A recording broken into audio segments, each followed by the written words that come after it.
চট্টগ্রামে ঘরে ঘরে জ্বর, বেশিরভাগই ডেঙ্গু কিংবা চিকুনগুনিয়া। পরিস্থিতি নিয়ন্ত্রণে রাখতে মশক নিধন কার্যক্রম জোরদার করেছে চট্টগ্রাম সিটি কর্পোরেশন। সরকারি হাসপাতালে ডেঙ্গু রোগীদের চিকিৎসা আলাদা ব্যবস্থা থাকলেও চিকুনগুনিয়া নির্ণয়ের ব্যবস্থা নেই। চট্টগ্রাম থেকে আদিত্য সুমনের তোলা ছবিতে মনিরুল ইসলাম পারভেজের তথ্যে ডেস্ক রিপোর্ট। জানুয়ারি থেকে জুলাই এই ৭ মাসে চট্টগ্রামে ডেঙ্গু আক্রান্ত হয়েছেন ৮৬৫ জন, মারা গেছেন ৮ জন। এর মধ্যে সর্বোচ্চ ৪২০ জন আক্রান্ত হয়েছেন শুধু জুলাই মাসেই।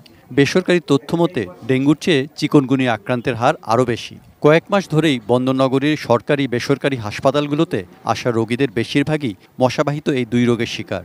ফার্মেসি থেকে কিছু ওষুধ কিনি, তো খাওয়ার পরে শরীরে বেশি একটা ভালো পর্যায়ে দেখি না। লাস্টটা ডিসিশন নিলাম যেন মেডিকেলি ভালো হবে। আমি ডাক্তারকে দিয়েছি, ডাক্তার পরীক্ষা দিয়েছে, আমার রক্তে ডেঙ্গু ধরা পড়ছে।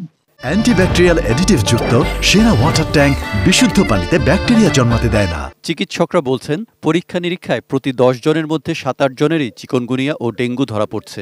জ্বর, সর্দি, কাশি এবং শরীর ব্যথার মতো উপসর্গ দেখা দিলে বিশেষজ্ঞ চিকিৎসকের পরামর্শ নেওয়ার কথা বলছেন তারা। বর্তমান যে পরিস্থিতিতে যে এপিডেমিক যে আকারে যে জ্বরটা আসতেছে, এখানে কোনো অ্যান্টিবায়োটিকের কোনো রোল নাই। প্রথম 7 দিন যদি রোগীকে যদি আমি কোনো অ্যান্টিবায়োটিক না দিই, যদি কোনো ফোকাস অফ ইনফেকশন না থাকে, সেই ক্ষেত্রে আর রোগীর কোনো ক্ষতি হবে না। পরিস্থিতি সামলাতে নগরীর ৪১টি ওয়ার্ডেই মশক নিধন কার্যক্রম জোরদার করেছে সিটি কর্পোরেশন। ডেঙ্গু চিকুনগুনিয়ার জন্য আমরা 10টা বেড আমাদের মেমন হসপিটাল টুতে আমরা রেখেছি।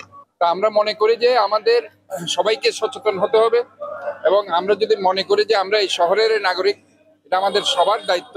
নগরবাসী বলছেন বিশেষ কোনো এলাকা নয়, পুরো নগরীতে একযোগে মশক নিধন কার্যক্রম চালানো না গেলে সুফল মিলবে না।